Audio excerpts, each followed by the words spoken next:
So I'm here with the fabulous Vinita Michael, who is an award-winning jewelry designer and gemologist. Her label boasts of unique designs and intricate craftsmanship.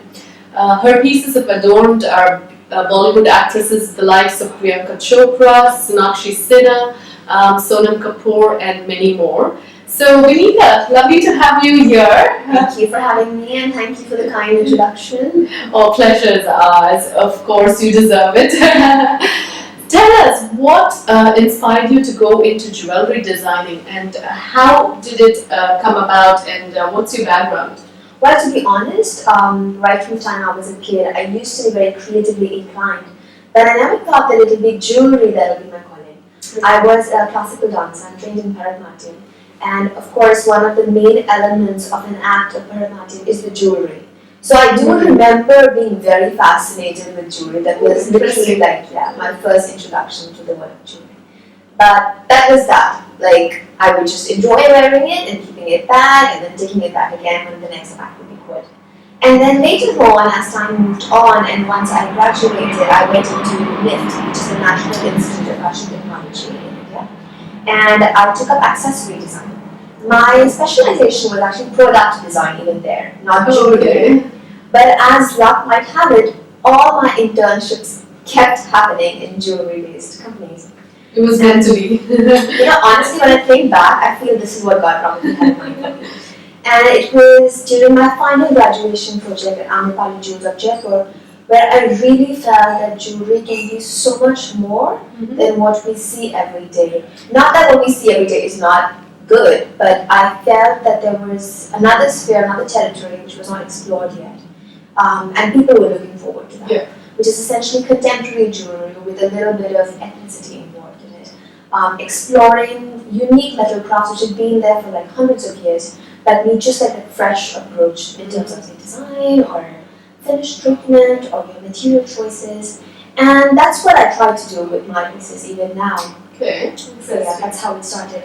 And then in 2012, I went to Gemological Institute of America to do my gemology because I felt that was the only area that I had not touched after 4 years of experience in the industry, which I was like probably lacking. And of course, the more you know about the material and how it's processed and made, you start valuing it a lot more. So diamond for me is not just an added drop of carbon. Like for all of us.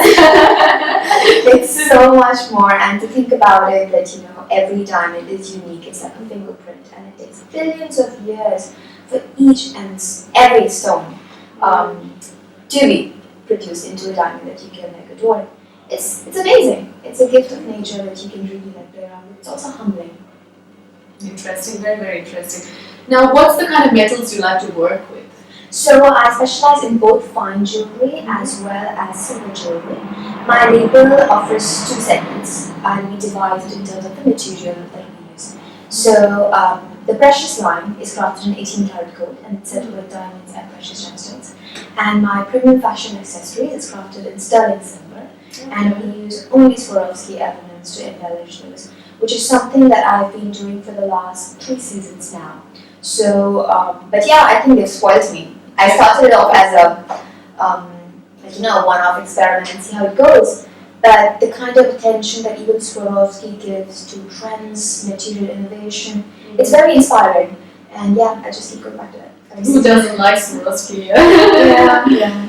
So tell us, what is your design process like?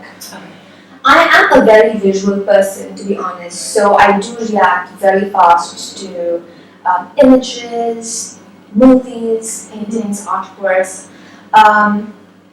But so I am very logical and methodological as well. I do believe that there is a method to all the madness. So I work with Swarovski very closely in terms of the trends forecast. So for every season, there is a trends book that they come up with, and I do follow it cover to cover and see which story or which trend talks to me the most. And then I further delve into it, taking my own inspiration, my own past experiences in mind. And then comes the story. For example, the trends book for the Spring Summer 17 is around the 4 elements. So that's air, water, earth, and fire. when I was going through the book and the story that they had come up with, to me, for instance, the air concept just spoke to me. Like I was like, okay, that is the element that it spoke about breathing, and you know how fast-paced the world is. That's all we need to do, just like stop, appreciate, and breathe.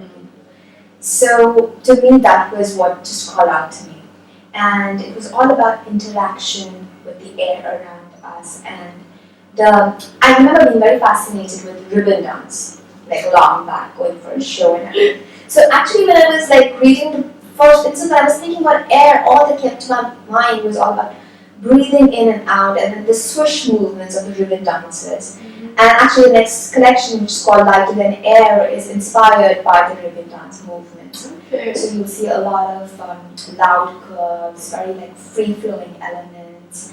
It's all about like interaction with the space around you, positive, negative, and then merge together. So I was just going to ask you what's new up your sleeve, but you kind of mentioned to us a bit, you've given away a bit.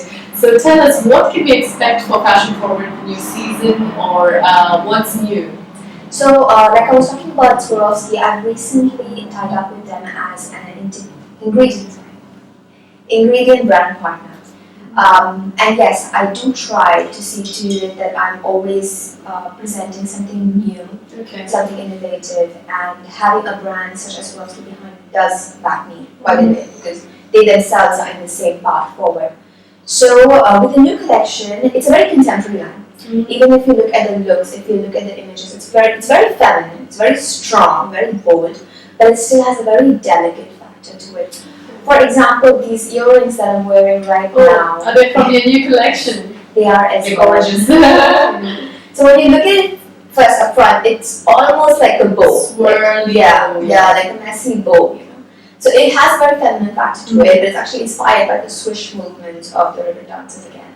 So it's only when I tell someone that, you know, it's actually the ribbon movement that you can kind of relate to it. Otherwise, it just looks like, you know, strings just tied together. This one is made in sterling silver, and it has gold plating and as well as black rhodium plating on it.